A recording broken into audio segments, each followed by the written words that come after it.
You know, among other far worse things, 2016 was the year of the media agency failure. And the folks at Mashable point this out in a piece that mostly I agree with, and then they show just how big a mess media and marketing have become. Just try dealing, for example, with the banner that takes up a chunk of your screen, and then the full screen advertisement in this quick clip of what happens when you look at most stories at Mashable. Now, in spite of Mashable having become visually offensive and a mess, they make some really good points. First, Facebook and Google are going to continue to dominate advertising. Second, third-party data is suspect at best. Personas, well, they aren't really personal enough to matter.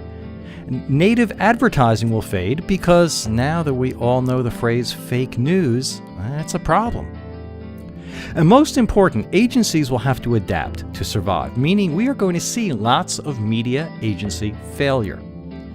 In a world where design is all but dead and agencies don't understand what it is they actually sell, this shouldn't really come as a surprise. Nevertheless, it's painful, not just for the failing media agencies, but for the businesses that use them, and not just because finding new vendors is, a giant pain in the behind.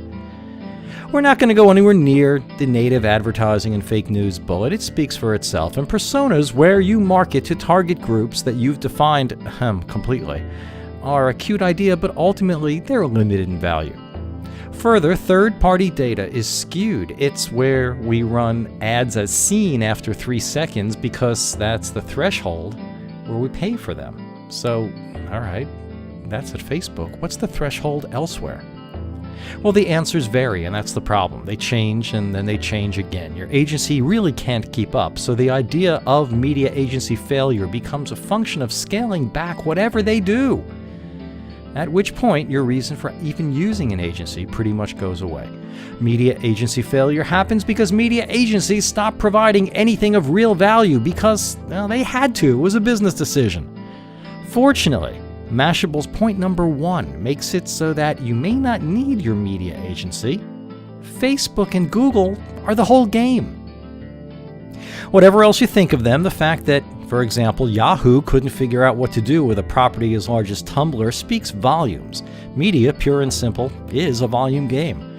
We examined search engine traffic for one particular busy day here a few weeks ago and found that 96.2% of our traffic came from Google. Bing and Yahoo each kicked in about 1.3, and a few smaller search engines delivered the remaining 1.2. Considering that Google's overall share of the search market is 75%, give or take, it's hard to argue for paying much attention to advertising through other search engines. Facebook delivers similar bang for the buck in social media.